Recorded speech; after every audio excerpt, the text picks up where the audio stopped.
While we were busy complaining about Wizards of the Coast reprinting everything into the dirt, we may have overlooked a crucial aspect of Universes Beyond. And more specifically, Lord of the Rings and the Warhammer 40k Commander decks might be some of the best products that we have seen in some time. When it comes to collecting Magic the Gathering, there's several schools of thought that are flying around the internet that say, well, you just can't do it anymore. This train is driven by the engine of Wizards of the Coast, reprinting all modern Magic into the ground. Players, collectors, and regular enthusiasts like you and me don't really feel the confidence when it comes to buying a product. There's a notion floating over our head that as soon as you buy something, the next set that gets announced will contain what you just spent your hard-earned money on with either a cooler or, more likely cheaper version, devaluing not only the financial money that you just put in, but all the hard work you did to pull that collection together. But I think we're overlooking something when it comes to the idea of collecting Magic the Gathering and the idea of reprints, and that is centered around this whole concept of Universes Beyond. So today, join me in a journey. I want to talk about two of the big Universes Beyond product, how that affects regular enthusiasts when it comes to collecting Magic the Gathering, and why I think both of these products are really set up for success in the coming years. But we're going to start today with the product that actually isn't released yet. We're going to start with Lord of the Rings Tales of Middle-earth.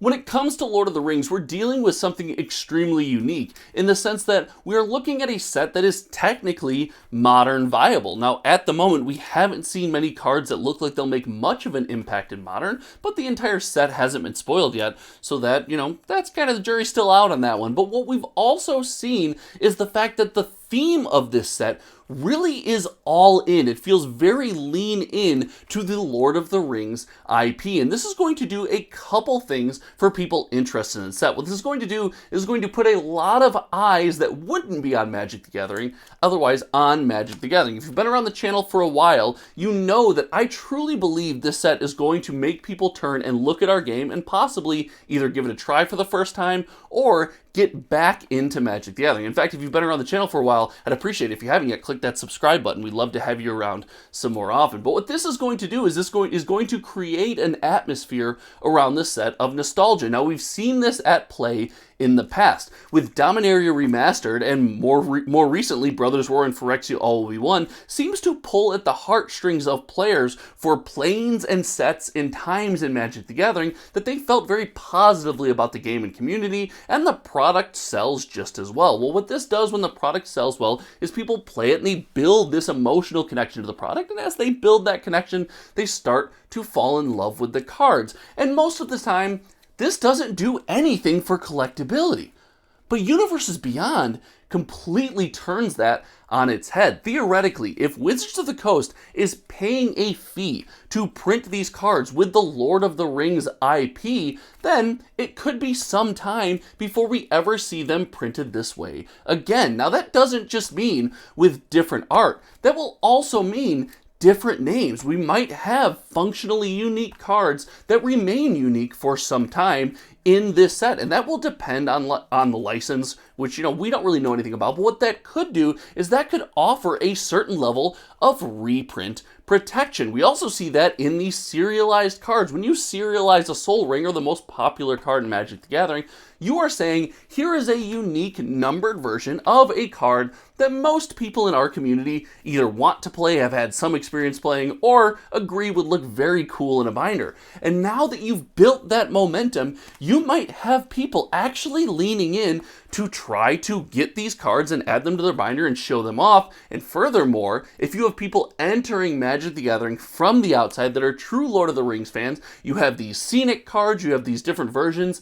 The idea of completing a set of Lord of the Rings Tales of Middle-earth might come to fruition. We might further lean in and see people reinvigorate and reignite the idea of collecting a set. And that is not because this Magic product is going to be more powerful, less powerful, starter friendly, whatever. It is all based around the IP and the nostalgia and the heartstrings that are being pulled at when it comes to something as popular as Lord of the Rings. If we look, on the internet, Lord of the Rings YouTube channels are massive, the communities are gigantic, and people are very passionate about that side of their hobby. You might look inward and say, hey, this is a good opportunity for this. And if you have enough people from the outside looking in willing to collect this, you better believe that Magic the Gathering fans are going to lean into that, foreseeable and possible collectability. Furthermore, Lord of the Rings does something else extremely interesting. It leans heavily into Magic's most popular format, for at least from what we know right now. We know that the serialized card in the set is a Soul Ring. I mentioned it's the most played card in Magic the Gathering, and that's because Commander is by and far the most popular way to play Magic the Gathering. People are playing Commander more than they're playing any other format, so it makes sense that that Soul Ring will be a chase. But from what we have seen from the other cards in the set, we are also leaning into the Commander build and kind of design aspects for Magic. We want to build Gandalf as a commander. We want to assemble the Ring Party. We are getting things, Tempted by the Ring as the mechanic. Looks like it could be a multiplayer mechanic, something you can play around for multiple players. And I think that's really interesting, and it really is going to do wonders for this set going forward. And I really think that that's going to age well with the community, and we know for a fact that people are going to stay interested, provided they like the product, there's no major downfalls. We know for a fact people will stay interested in Commander product where IP is important because of the Warhammer 40k decks. The Warhammer 40k decks did an incredible job of taking Magic's most popular format and most influential way to play the game and showing it off to a group of people that otherwise haven't played Magic in a while or maybe had never played Magic. It gave them names and cards and art that they were familiar with and a home to where they could explore the mechanics of Magic the Gathering with the backdrop of something they truly loved. And if you take a look at that product, not only is that product holding value, but it's selling well. Still to this day, people are on TCG Player buying the Warhammer 40k Commander decks and not just the collector version. People are buying the normal decks to get out there and play. And I think Universes Beyond, providing that window and providing that backdrop for a popular IP, is going to lend to the nostalgia factor and to the collectability of these products. Remember, if these products are truly licensed with, whatever third-party IP that is, that means Wizards of the Coast is not readily and freely ready to reprint them. Now, that remains to be seen. That's the big pitfall in all of this. If the license with Lord of the Rings is that these cards can be reprinted as they are, whenever, however, as frequently as ever, then, we might see if this set sells well, you just see it printed more and more and more. But I really don't think that's the case. I can't imagine that being the case. But I want to hear from you in the comment section below. Do you think that's the case?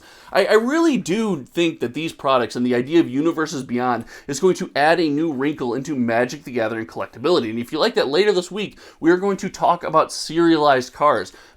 Magic the Gathering is all in on trying to find a way to make their product collectible for regular enthusiasts like you and me again. And between Universes Beyond, IP that's probably tough to reprint, and serialized cards, they're saying, hey, even if you aren't collecting the reserve list, we want to try to find something for you, some sense of protection, even if it might not be. I know each and every one of you out there, I'm sure everyone watching this video truly believes that Wizards of the Coast is printing everything into the ground. I get several comments about it a week. I do want to hear from you though. As much as I say, hey, I don't know, I do like the fact that some cards are cheap, and I like the fact that some chase variants of cards are expensive. So you can build a deck cheap, but you can also chase cool ones that you want down the road. And that's a conversation for another day. But until next time, guys, thanks so much for hanging out. If you like the video, like the vibe around here, make sure you share this video with a friend or group of friends. If you'll notice, I respond to every comment that I can in the comment section below. I truly do believe conversations like this are important. Again, if you haven't subbed yet, make sure you do. Until next time, you all know me, my name is Josh,